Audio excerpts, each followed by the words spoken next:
Hey guys, welcome to Pagan Happy Hour. I am so excited for today's topic. This is going to be a really fun one. I did a lot of good research for you guys in preparation, and today we are going to be talking about the Greek goddess Hecate. And we'll be going over a lot about her. We'll be discussing who she is, what domains does she preside over. We'll be going over the different symbols and animals associated with her. We're going to be talking about the triple goddess and what that really represents. Where does that come from? And then finally, we'll be going over how Hecate got intermixed with the concept of witchcraft, how she really took on the name of the goddess of the witches. So it should be a really fun chat today. And thank you all who are joining me. I know it's at a bit of a different time today. This week, I have some family visiting.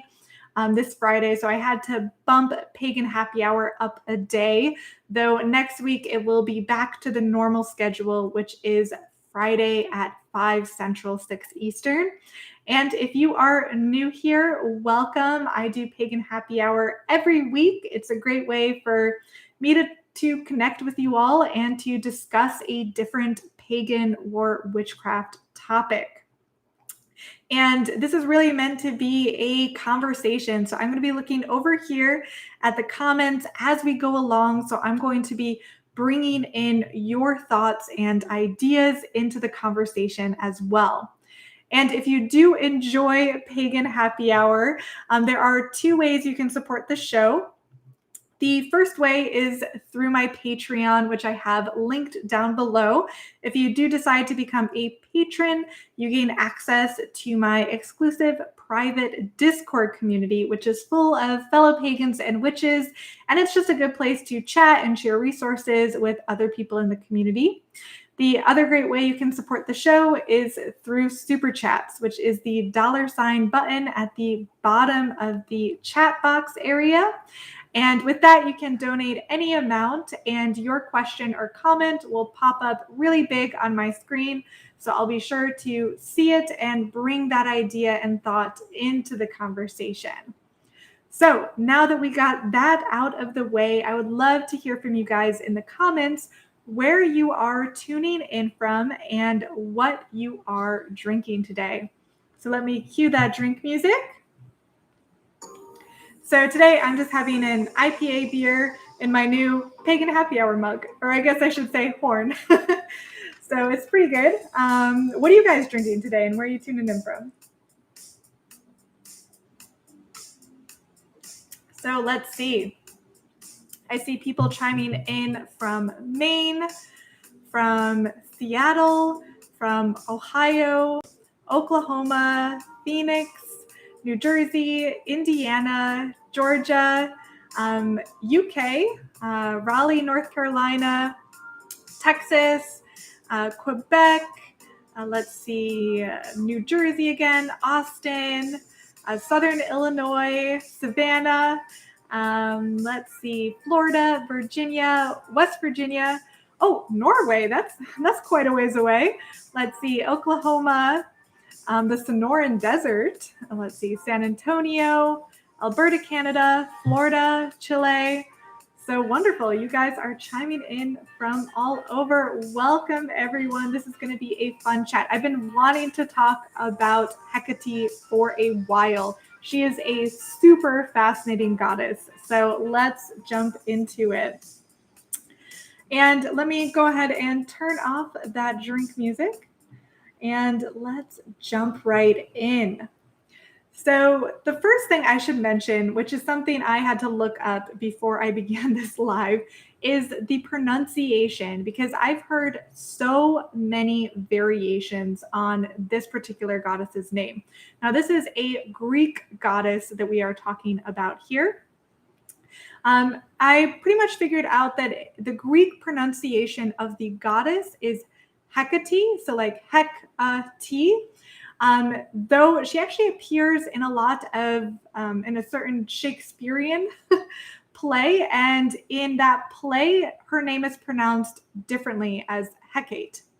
But I've also heard a lot of neo-pagans call her Hekate, which is what I thought the pronunciation was, but I think in reality it's Hecate. So that's the pronunciation I'll be using today, but I just wanted to clear that up for you guys before we move along. So the first thing is, who is she? Well, she's a Greek goddess. Now, she is the daughter of a titan called Perseus, not to be confused with Perseus. That's a Greek hero who's a bit different, as well as a nymph. Her mother was the nymph Asteria. So she already has a lot of this kind of titan blood in her, which makes her a little bit different than the main Olympians. She is kind of on the outside of the traditional Olympian deities in the Greek pantheon, making her a little bit more mysterious, which we'll get into. So now she is associated with quite a lot of things, which we'll dive into. But some of the main things she's associated with is crossroads, as in a literal crossroads where two roads cross, along with entryways, especially into the home. So the entryway into your home, like your door or the threshold into your home. She's associated with the nighttime, but she's also associated with light or bringing light into dark places. She's associated with magic, witchcraft, herbs and plants. She's associated with sorcery and necromancy. So she is this really fascinating deity that rules over quite a few domains here. And she is also, interestingly, one of the few deities that is specifically associated with the household, something you don't really see much in a lot of neo-pagan texts about her. So you might be familiar with some other household deities. Hestia comes to mind, the goddess of the hearth, or even Bridget, who is another kind of fire goddess, this time from the Celtic pantheon, that is often associated with the home. But Hecate as well, because she is the goddess of the threshold in a lot of ways, that also means the entrance into your home. And she's kind of this protector deity that can help kind of keep negative spirits out or draw them in, perhaps, depending on whatever you're doing. So interestingly, your home is going to be a great place to try to connect with her. Now, there are many different ways that she has been depicted over the millennia, really, and we're going to dive into that. But let me check your comments before we jump into the various ways that she is depicted. So let me check your comments here. I see lots of you guys chiming in now. Oh, a great comment here from, let's see, Venefika K, who says, so pleased you're doing this video because I'm writing an essay on her for a course I'm doing. Well, good timing then. Let's see. Modern Ontero says that they've recently started working with Hecate. That's wonderful. Let's see. Graves is asking, if not an Olympian, would that make her one of the older deities like Pan? Yes, I believe so. I think she is kind of in this separate section of Greek deities like Pan. Okay. Oh, and then Gwyn Harchinger is mentioning that she is in Macbeth. Yeah, so that's the Shakespeare play that I was mentioning. Oh, and Hannah is asking, she says she's curious about her association with keys. We're going to be getting into that for sure. So let me have a sip of my drink, and then we're going to start talking about the depictions of her and the various symbols we associate.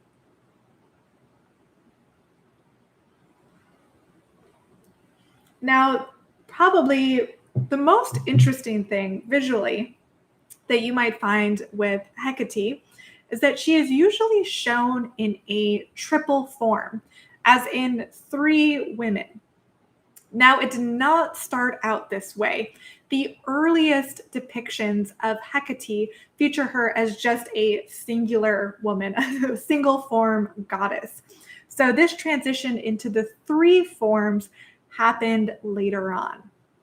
Now, when you do see a triple version of Hecate, usually she's shown with kind of three bodies, kind of their back to back. And in one thought with that is that she's meant to be able to look in all directions at once. Being the goddess of the crossroads, it would be important to kind of see all areas, right? So that's one theory there, that she has three parts of her so that she can see all directions. Now, when you see a triple version of Hecate, she's usually situated around a central pillar or kind of like a central pole, and this is called a hecateon. And this is usually something that was placed at shrines, so small shrines at crossroads.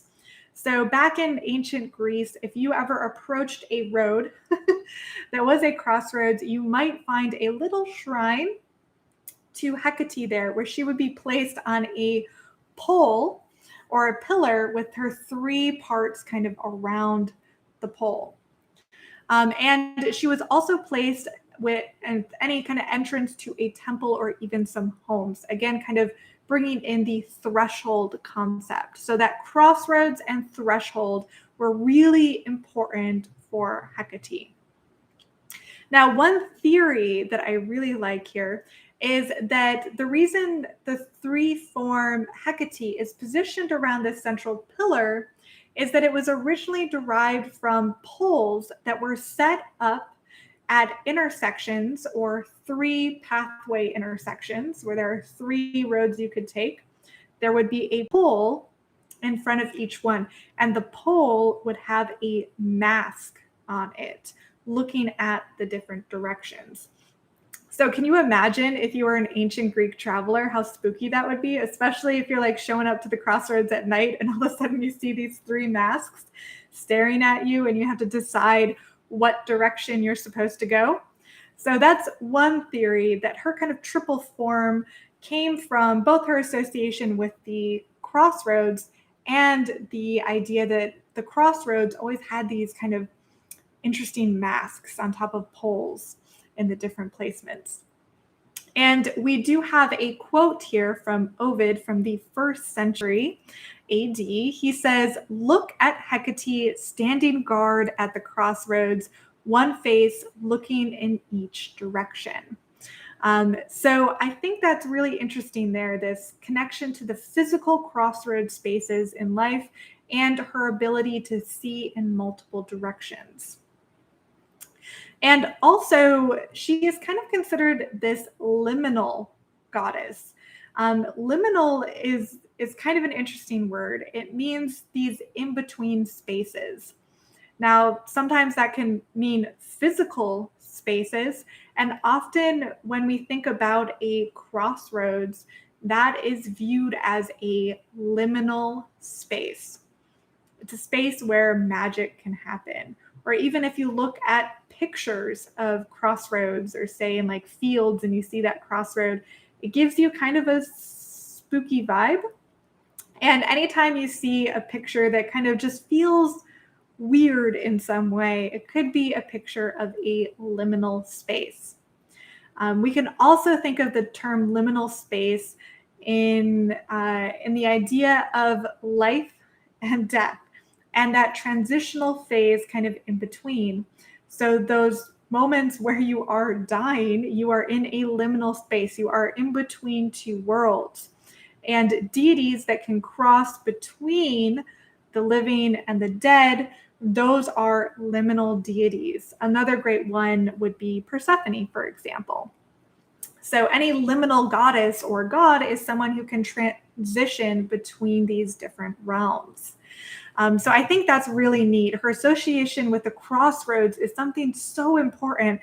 And often, I think when we see references to Hecate in modern pagan books, they talk a whole lot about her being the goddess of witches and witchcraft, but leave out the crossroads and the threshold concept, which to me is really kind of at the heart of who she is. She is this liminal goddess, the goddess who sees in all directions and can pass between the worlds.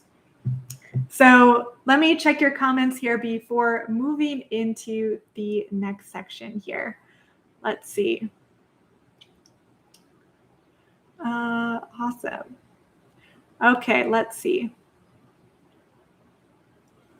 In the comments, Rebel Wolf is saying that crossroads as magical places appear in Slavic folklore as well, and that Slavs believed that the crossroad is the place where living people can see spirits of the dead and practice magic there.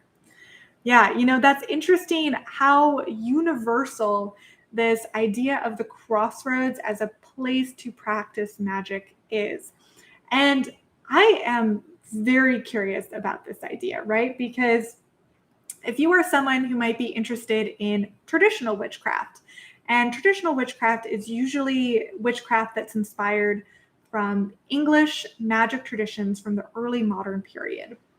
And you see a lot of magic being done by these historical witches and the cunning folk, as they called themselves, at crossroads. So this is something that didn't just exist in ancient Greece. This idea that the crossroads were both a liminal space and a place to do magic. It transferred over into a post-Christian world and made it all the way to England then, right? If they were doing magic at the crossroads there, and it seems like in the comments you guys are mentioning in Slavic areas, they are doing magic at the crossroads too, then there's something inherently magical or mysterious about the crossroads. And you'll find in British traditional witchcraft sources a lot of mentions of the devil appearing at the crossroads and things like that. Of course, British traditional witchcraft mostly being something that's existing in a post-Christian world. So it's operating within a Christian theology. So British traditional witches usually did believe in the devil, and they, in a way, kind of worked with him, just in a different way than you would think. But it was always the crossroads they would go to connect with him. I was even thinking of here in the States, there's a myth of the famous musician Robert Johnson.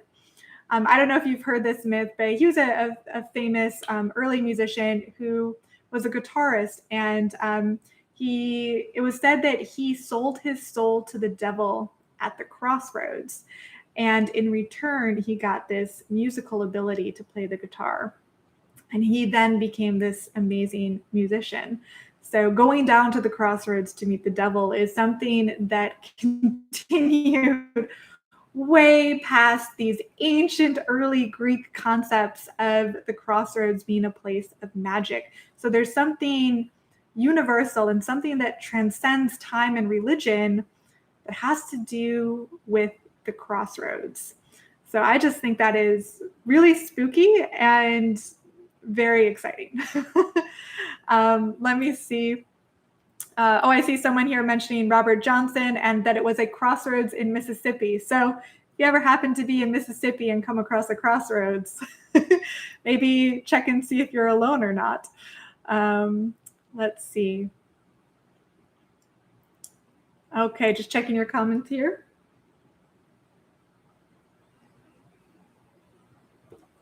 Okay.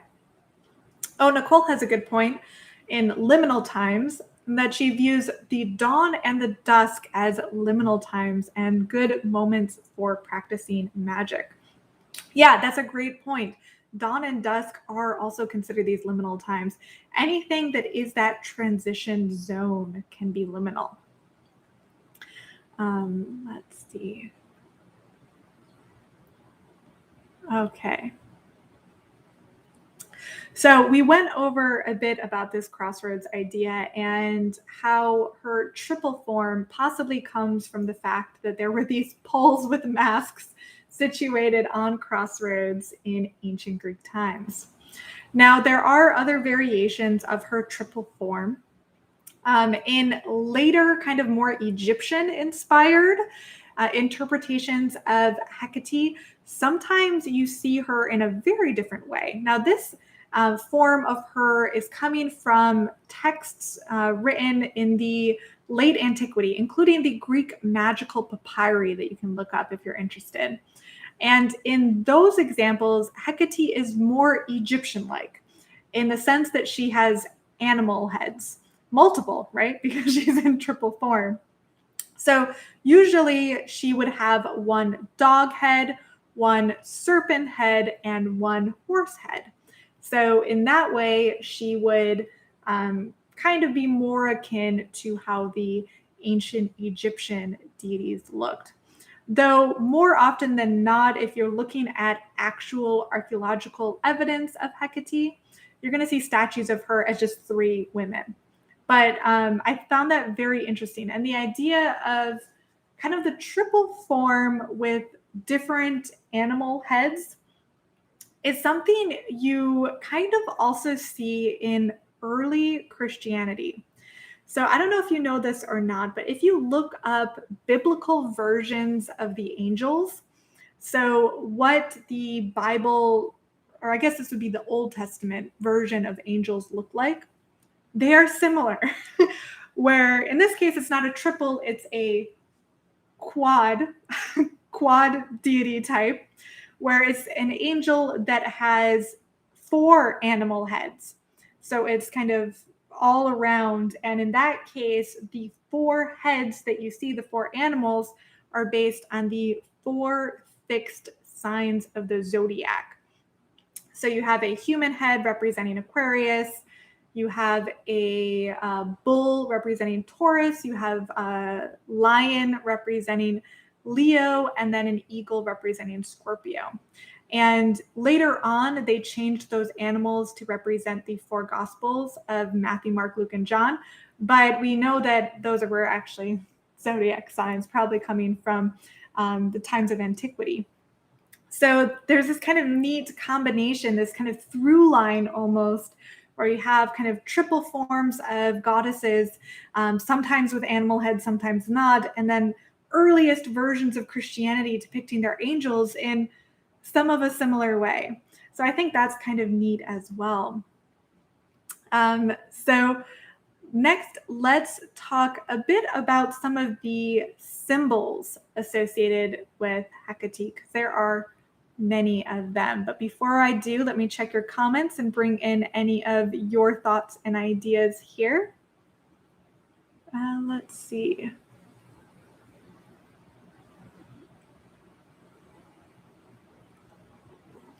Okay. Luna is asking, I wonder if there's a correlation between liminality, crossroads, and the conscious/unconscious, as a doorway to the unconscious mind could be challenging as we have to face our shadow. Yeah, another liminal space would be moments between the conscious and the subconscious or the unconscious.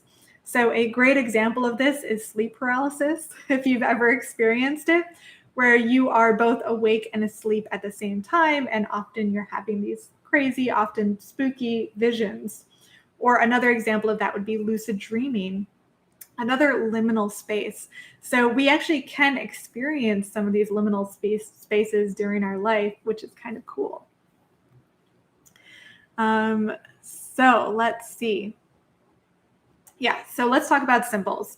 Now, usually in interpretations of Hecate, we see different versions of kind of things that she is holding.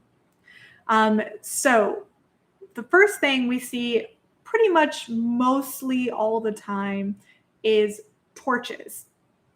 So torches make sense in some ways. On the one hand, we know that she's the guardian of thresholds. And in ancient Greek society, you would have two torches outside the front of your doorway, right? Just as the same way we have like porch lights. So her kind of holding the two torches, it's almost like she herself is a threshold. That makes sense. Though there is some more significance to the torches as well. In the myths, it says that she witnessed the abduction of Persephone into the underworld. And because she can transition, she can go into the underworld, she took torches down there to help search for Persephone with Persephone's mother Demeter. So you have that connection as well. So the torch is mostly probably both those things is why she's holding torches, the idea of the threshold where you would have torches outside, and the connection to the story of searching in the underworld for the goddess Persephone. So next we have keys. Now, keys also make sense when we consider the fact that she is a guardian of the home and thresholds. What is on a threshold? A door, usually. And what do you need to open a door? Keys, right? So she is able to open these thresholds, open these doorways. But thinking a bit deeper about it, she opens the key to these other spaces, the key to the underworld, right? Because she's this liminal goddess. She has the keys to these places that not all of us can go to. So that's probably where the key idea comes from. Now, she is also sometimes shown holding serpents. Now, this is one that I am not quite sure of yet, where specifically this is deriving from. It could be influenced in part by some ancient Near Eastern deities, different goddesses that were holding serpents. It could be something else. It could be more tied to Medusa or something like that. Or it could be the serpent being this kind of ancient symbol representing sexuality or power or things like that. So let me know in the comments if you have any details on why the serpent in particular, because that's the one that I couldn't really find much information on. Let's see. So yeah, definitely let me know about that. Sometimes she's also shown holding daggers, which is scary. And I also don't really have an understanding yet of why daggers either. So the serpents and the daggers, let me know if you have any insight onto those two things. Let me check your comments here real quick. I see, a great question here. Would you say she would be a good deity to help with astral projection? Yeah, I think so, because that is also a liminal space. So I think she would be a good deity to call upon for that. Interesting. In the comments, Endora's mom is mentioning the serpents represent her link to medicines and poisons. That's a great point. Yes, totally. I'm sure we're probably familiar with the symbol of the caduceus, which is the two snakes intertwining that you often see in hospitals. That comes from two sources. Number one, Hermes, or Mercury, who's often shown holding a caduceus, but it's also this ancient symbol of medicine. So it makes sense because as we'll be talking about, Hecate is also associated with medicine. Let's see. And then Draven has an interesting comment about the snake idea, that the serpent lives in two different realms, the earth realm and the underworld. Yeah, that's a great point. That makes a lot of sense that she would be incorporated with snakes then. Okay. So next, let's talk about dogs, because Hecate is always shown with dogs. So why dogs? Where does that come from? So firstly, in stories about her, whenever she approaches, it's usually preceded by the howling of dogs, which is kind of spooky and awesome. Now, unfortunately, you're not going to like this next point. That's very upsetting. But the main sacrificial animal for Hecate was a dog. So at her temples, people would usually sacrifice a dog in her honor. And yes, they would eat the dog too. So this is a great example of how we don't want to necessarily bring everything from ancient paganism into the modern day. Some things are best left in the past. But just so you know, dogs were not just her companion animal, they were also sacrificed to her and then eaten in her honor as kind of like a sacrament.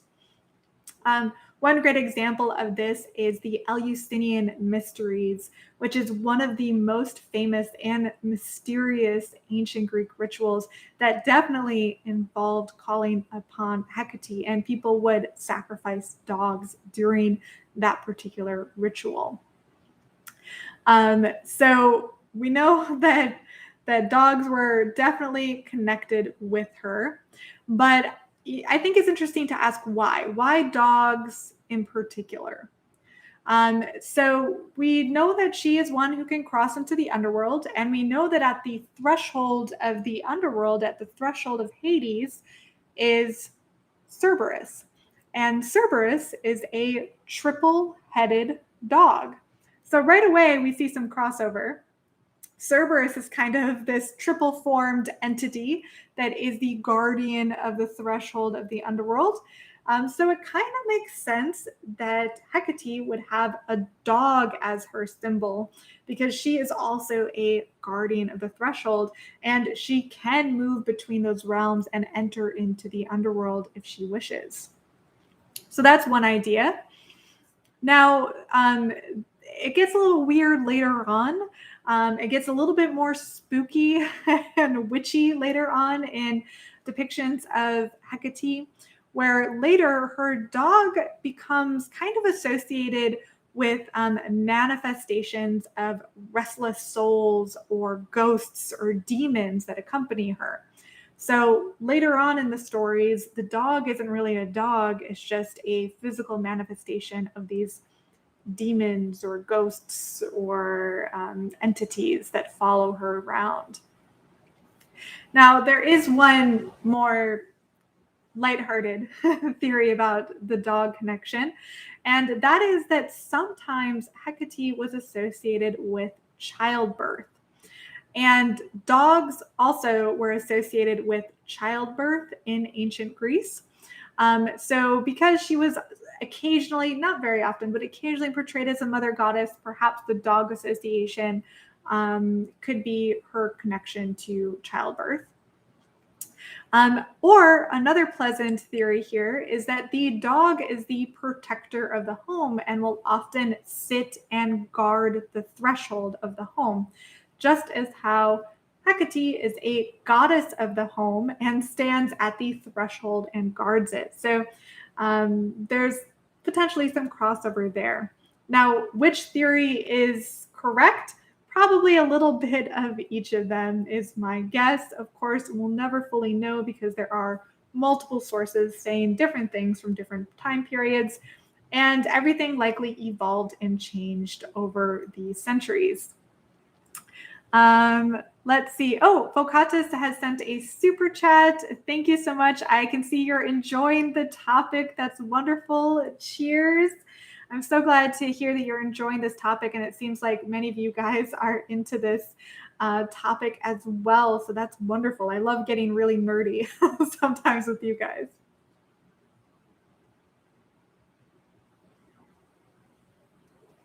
Okay. So we've talked about dogs. Now, there are some other animals that you'll find associated with her. In certain more later, kind of more neo-pagan versions of Hecate, you'll see frogs associated with her, which may kind of represent this liminal idea as well, as frogs live both in water and in land. Now, there is another weirder ancient animal that was associated with her, which is the red mullet fish.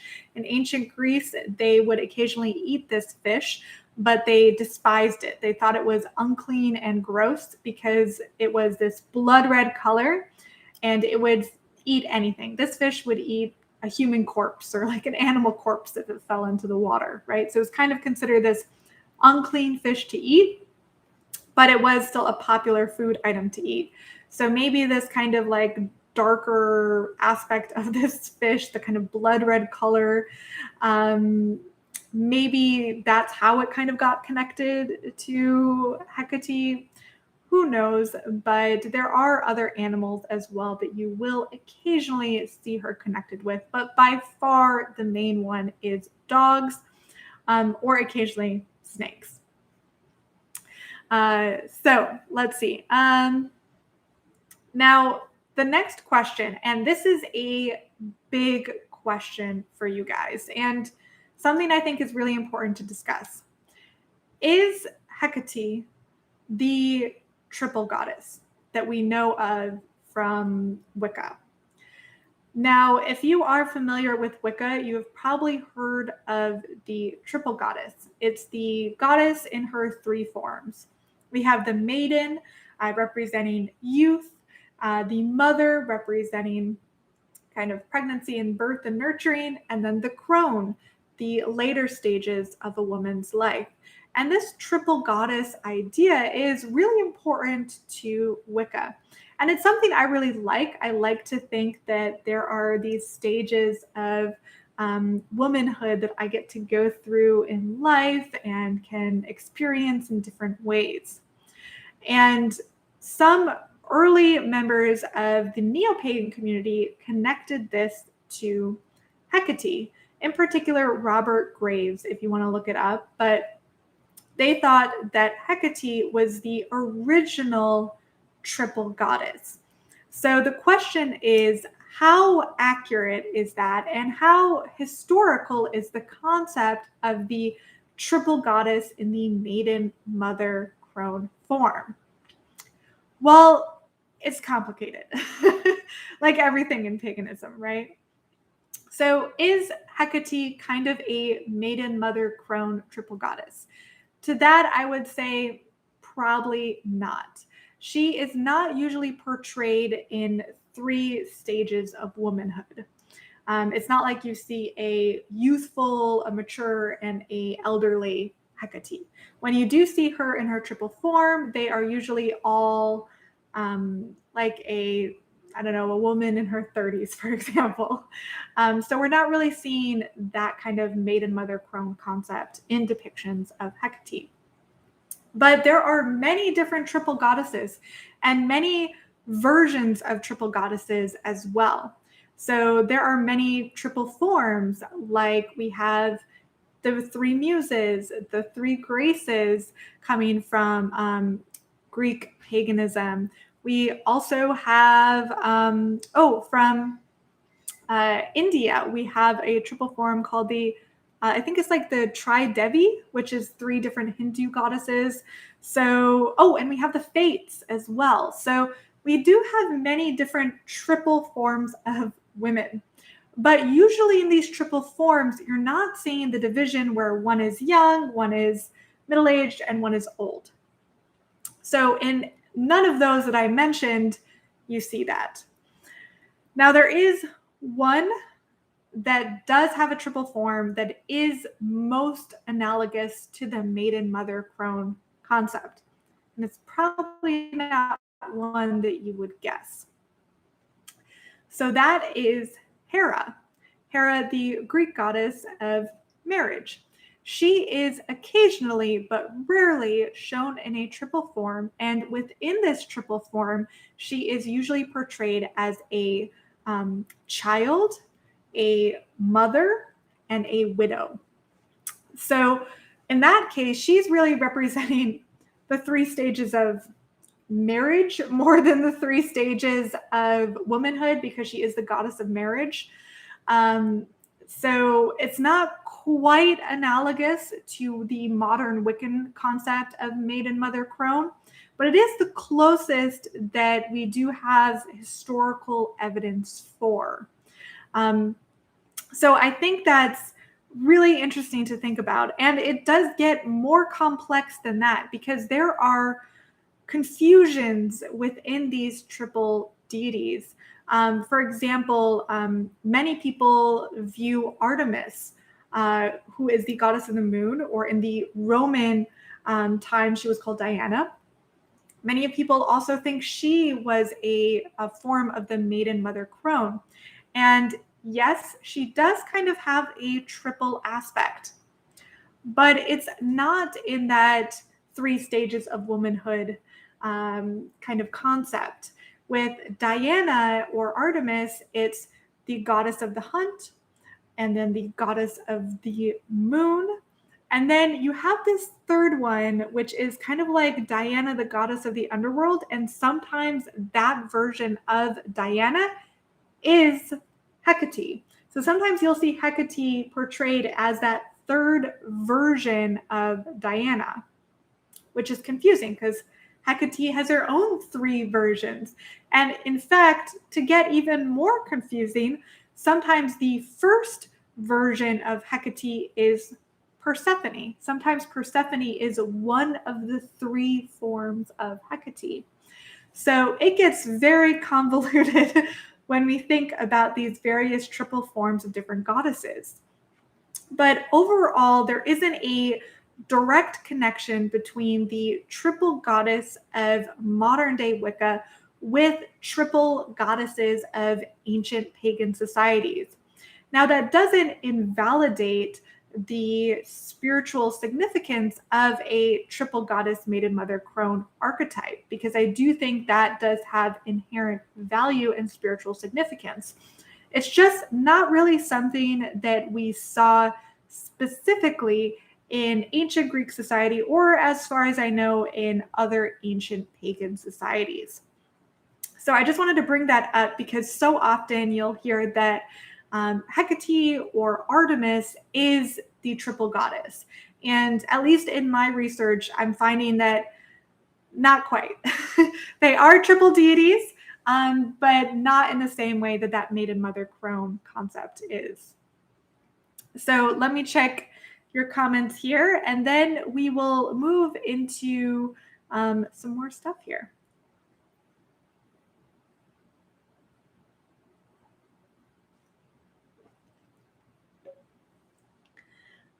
Let's see. Oh, I see someone asking, Mark is asking in the comments, so is Diana Hecate? Yes and no. Sometimes Hecate is that third version of Diana when she is in the form of goddess of the underworld. And then sometimes no, Hecate is her own thing. Same thing with Persephone. Sometimes Persephone is her own thing, her own individual goddess, and then sometimes she is a part of Hecate. So, or an expression of Hecate. Oh, and I see in the comments that Bridget from the Celtic pantheon is a triple goddess as well. So yes, I think it's super interesting, which begs the question. There are so many triple goddesses in ancient pagan cultures. Why? And why no triple men? Why is it the triple goddess? But as far as I know, there aren't triple forms of male deities. Correct me if I'm wrong in the comments. I may be missing something here. But I do think that's interesting. And then I also think it's interesting, this idea of the triple goddess. And then later, after the conversion, to Christianity, in Christianity, you have the Trinity, the 3 forms of God, where you have the Son, the Father, and the Holy Ghost. So was there some kind of crossover there? Did that Trinity aspect from, hold on one second, I just need to remove a person in the chat. Okay, good. Okay, so I removed that person. Sorry, sometimes we get spammers and trolls in the comments. So thanks for bearing with me. Just blocked him. Thanks for letting me know. Okay, so where were we? Yes, we were talking about the Trinity. So the Christian Trinity being kind of a monotheistic version of the triple deity concept. So I just think that is really fascinating. Where does this all come from? And what is it about the number 3 that we find so sacred and significant? Why were so many goddesses in various ancient cultures? Why do they have a triple form? And then why was that triple concept continued later on in even like a monotheistic religion like Christianity? So really neat ideas that I just wanted to share with you, because I don't know the answer on why triples and trinities are so connected in different religions and spiritualities, but I think it's an interesting question. that could be researched more in depth.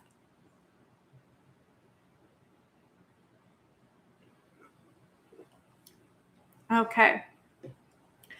So the last section we have here is witchcraft, which I'm sure many of you came here to talk about, right? Because Hecate is known as the goddess of witches. So why is that?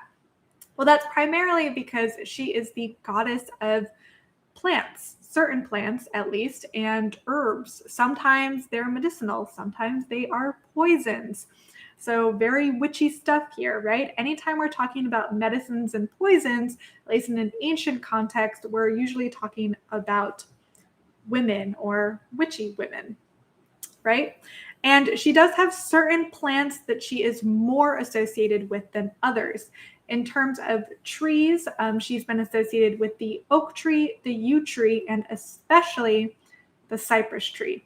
The cypress tree has been traditionally associated with the underworld.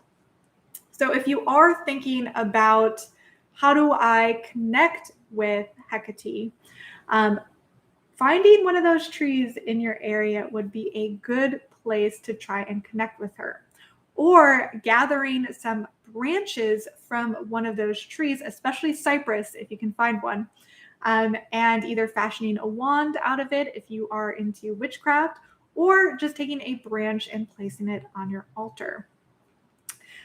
We also know that traditionally the offering given to Hecate is, wait for it, garlic. Not what you'd expect, right? So, and I don't know why. I wasn't able to find any reason why it's garlic. But garlic was the traditional offering for Hecate. So if you are wanting to leave an offering, I recommend finding an oak, a yew, or a cypress tree. And if you're wanting something to leave, I would consider leaving a bulb of garlic. So I thought that was neat.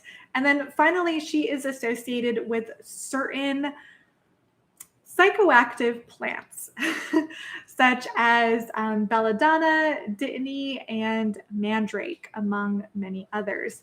So these psychoactive plants, of course, in humans, they allow us to enter into our own liminal spaces. So that kind of makes sense. This is a way that humans have been able to explore these different worlds, these different concepts, these different spaces. So she's often been associated with these kind of hallucinogen items. And these were something that was consumed in several ancient Greek rituals, including the famous Eleusinian mysteries. And there is some recent research that is indicating that in the earliest Christian rituals, there were hallucinogens in the wine, which is kind of interesting too. So there was some crossover perhaps between these ancient Greek rituals and the earliest Christian rituals, usually involving the Eucharist. So I think that's pretty cool. The mandrake is interesting in particular because mandrake was traditionally dug up by dogs. Dogs would sniff out and find the mandrake plant. So perhaps her connection with dogs in part comes from her connection with these plants and the fact that dogs were used to find them.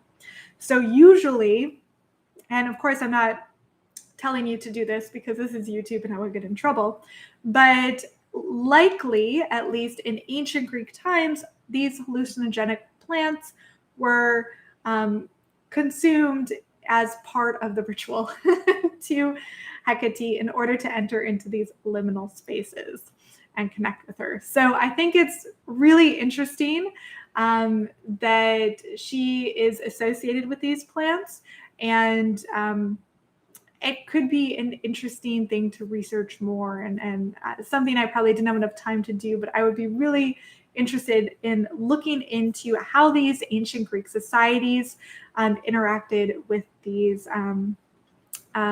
different kind of poisonous psychotropic plants. So I wanted to mention that as well. Let me check your comments here. Let's see. I see some of you guys asking about salvia. I don't know if that grew in Greece. I'm not sure. Maybe it did. Let's see. Okay. Ooh, and interesting comment here that about the cypress tree is that cypress are considered the guardian trees in a very famous painting called the Isle of the Dead. I'm gonna have to look up that painting. Cypress trees are spooky. If you see them, they're very tall. You see them a lot of like Van Gogh paintings, but you can imagine, why they started to become associated with the underworld. They're kind of a spooky tree. Let me see. So let's see. Okay, great. Great comments, guys. Thank you for sharing all of your thoughts here.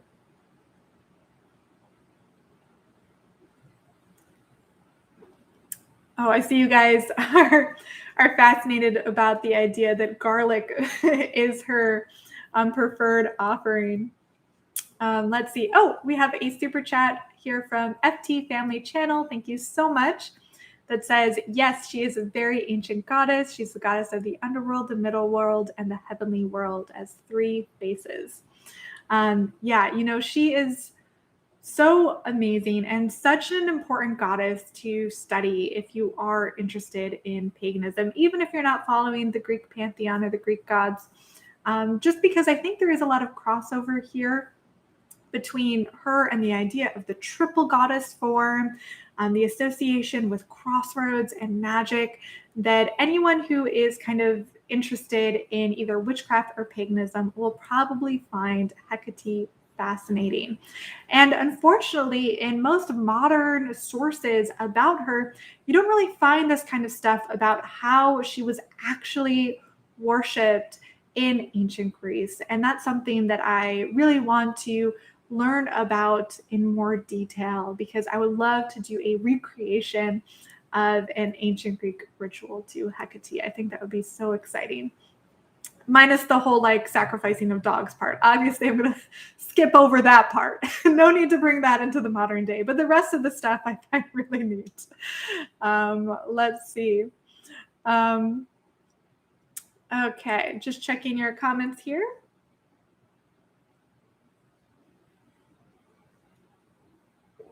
Okay, let's see. I see some of you guys asking about cannabis. Now, you don't see mention of that plant in ancient Greece, as far as I know, or in ancient Egypt. So I don't think they cultivated cannabis in Greece or Egypt. Correct me if I'm wrong on that one. In previous videos I did about Yule time, I talk a lot about a hallucinogenic mushroom called the Amantia muscara mushroom. And I highly recommend looking up those videos about why Christmas is on the 25th and like how it's connected to all these ancient pagan Yule things associated with this particular hallucinogen, and how our modern depictions of Santa Claus are tied to earlier Slavic shamans that used this particular Amantia muscara. So look into that. My previous videos about Yule, if you're interested in the hallucinogens that were most commonly imbibed by these ancient pagan civilizations, because there's a lot there that it's fun to learn about. And of course, you don't have to do any of this kind of stuff if you are interested in paganism or witchcraft. Like, don't feel any pressure from me or for anyone. You can incorporate whatever historical items into your practice you like. And that's one of the great things about paganism and modern day witchcraft is we write our own rule books. No one is telling us what to do, how we should worship, how historically accurate it needs to be or not. You can create your entirely own thing, or you can try and be as authentic as possible. You can fit anywhere on that spectrum and still call yourself a pagan or a witch, which makes our community unique and free and so much different than the other spiritualities and religions out there. So we have a couple more minutes left. If you have any questions for me, now is the time to ask. I've been really enjoying this chat with you guys. Oh, let me see. We have a super chat here that says, I read that even Zeus respected her, although she was the daughter of a titan in the myths. Apparently, he felt her boundless power. Yes, she was greatly respected by Zeus. So even though she was kind of on the outskirts of the ancient Greek pantheon, her power was well known and respected, which is really great. Let's see. Awesome. Great questions. Draven is asking, what are the ties between Hecate and cemeteries? Mostly the idea of her connection to the underworld and sometimes ghosts. So I read that she was also associated with necromancy, but I couldn't find any historical examples of that. But maybe she was. I just haven't found anything yet. So that's probably why she's associated with cemeteries and the dead in general. Let's see. Great comments, guys. Thank you so much for your support. And thank you so much, those of you who showed up today, even though this wasn't my normal day.